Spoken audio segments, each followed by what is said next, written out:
Opening Soon by Design follows entrepreneurs and designers as they struggle to create the ultimate retail experience.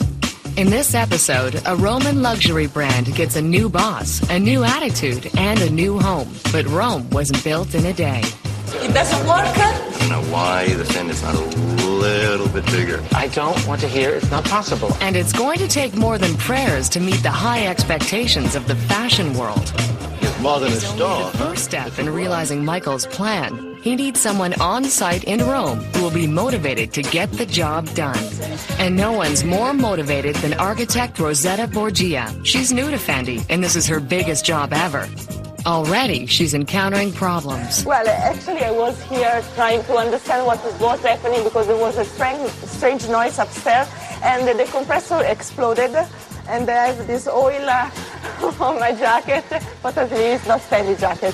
It's Rosetta's job to work with Peter Marino's team and turn his designs into reality. But his complex designs aren't easy to build within a 16th century palazzo. So we have to maintain any ancient character of the building, and we have to try to match it with the new concept that is, of course, traditional. Yes, of course. I'm quite happy, and I feel already part of the team, although I'm not here since a long time, but I really feel a Fendi girl. And this Fendi girl has her demanding new boss watching her every move. I wanted to keep this matte so that it contrasts with the other slick stone. An undertaking as big as this isn't going to be cheap. The budget is substantial. The budget for Fendi's new flagship and headquarters is $25 million, but it's going to take more than money to solve this problem. A sloping floor in the shoe section could cause customers to trip and fall. What's the difference? 10 centimeters. 10 centimeters. Yes. Here it's not a problem because the distance is very large. Did you talk to Peter about this thing? We're exactly 60 days away from the opening, which means we probably have another 60 million problems between now and then to solve. Because this is the shoe department, so having a slope in the shoe department is not the best of things. We do not have the solution to that problem yet. Stay tuned for the solution. I don't have it.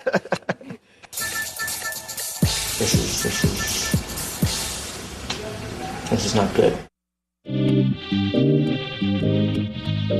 It's 8 weeks before Fendi's flagship store in Rome makes its debut on the world stage. Crown moldings are being poured, surfaces are being prepped for painting, and lava stone floors are being laid. But an architect like Peter Marino knows that this high-profile corner of Rome won't be built in a day or without a few bumps along the way. My famous dictum to my staff is drawings lie. And everybody knows that. Even if a client has seen a rendering and a floor plan and an elevation, when they see it in real life, they go, it's not what I imagined. So is it everything that Fendi CEO Michael Burke imagined? I'm starting to picture it, and it's starting to look like it will work. This was very hard to visualize on plans. But an old building comes with certain flaws, like that slope in the shoe department. It occurs in the division between the 19th century and the 16th century parts of the building. Michael's worried that could prove dangerous for customers. Sure, it's not going to be a problem. You're trying on shoes, you're trying it on the slope. Yes, we think It's a bad idea. And then there's the travertine curtain. It's one of the store's key design elements, and it will hang from the upper walls of the fur section. Travertine is a form of limestone, and most of Rome's major monuments, including the Colosseum and the Spanish Steps, are made from it. It's often beautifully colored, with a distinctive textured surface, resulting from impurities in the stone. What we did is we took the very, very baroque nature of the curved stone, because Rome has so much baroque architecture, and floated the wall up above. It is not attached to the ceiling, and it floats on the upper half of the wall.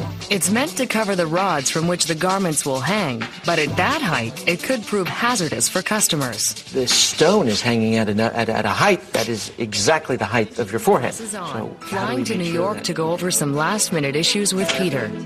There are certain times during the project where we do need to sit around a table and really get the feeling that we're on the right track. That cannot happen long distance. Being a long distance from his European clients means Peter has to fret about his projects from afar. I worry about everything all of the time. I mean, I'm actually only 24 years old, and I I just have been worried a lot. As for worries about the travertine curtain in the first section, they've solved the problem by lowering the height and raising the hang bars. This means yet another costly adjustment, specially designed hangers with longer necks. Having a longer neck, what do you think? Is that and a the longer nightmare? neck of the hanger. I think it's a great idea. Is it an operational nightmare? A little bit, but Another challenge they need to deal with. There's no location for the belts. your merchants would love to put the belts there. We never found a place. way. You never gave us a location for the belts. Because I hate belts. Yeah, well, I don't even think people should be wearing belts. Belts are just the hardest thing to retail because they look so crappy because they're all different widths and they have different buckles. I don't care whether they're Italian belts or American belts. I don't like belts. It's 3 weeks to opening. The travertine curtains have been installed. The amber-colored glass has gone up. Glass floors in the design studios have been laid. And hundreds of invitations for the fashion world's most anticipated party are in the mail.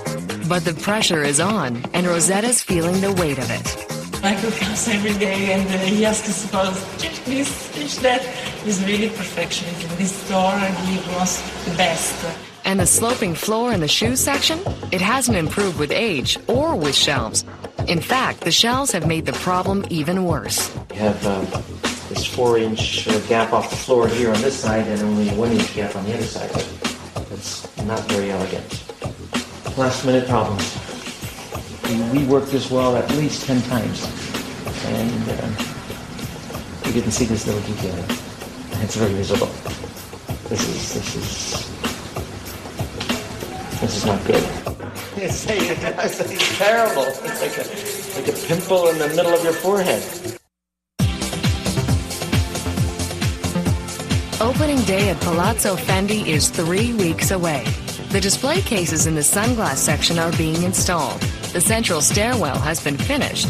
And the closer opening day gets, the more Rosetta is coming to terms with the significance this project holds for her. It's like a first step for my future career in Fendi, and I see it like a very important day. Opening day is looming for CEO Michael Burke, and he's got the future of Fendi on his shoulders, but at least the store finally has a belt section.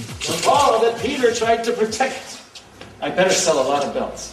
The danger of people hitting their heads on the travertine has been dealt with. But now, Michael must choose a style for the longer-necked hangers. Just for the opening, we need to have approximately 400 hangers, custom made all by hand. But with high design comes a high price. 10,000 euros of hangers. I prefer putting the money in the products that we sell and not in the hangers. But Fendi customers notice these details. Another detail, the Murano glass handles for the front door, is turning out to be an even bigger thorn in Michael's side. It's a crucial aspect of the store because it's the first thing you touch. 6,000 euros, 3,000 euros each bar. A bar. And when you touch that door handle, it has to ideally reflect all the values of the brand. You know how many bags I have to sell to pay for these? It's 2 days to opening. The door handles have been installed. Romans are curious and are peering in the front door to see what Fendi has in store for them. And the merchandising team has descended. Their task? To bring Fendi's new flagship store to life. Come on, Walter, pick a belt. This is for you. No, it's not for me. With the world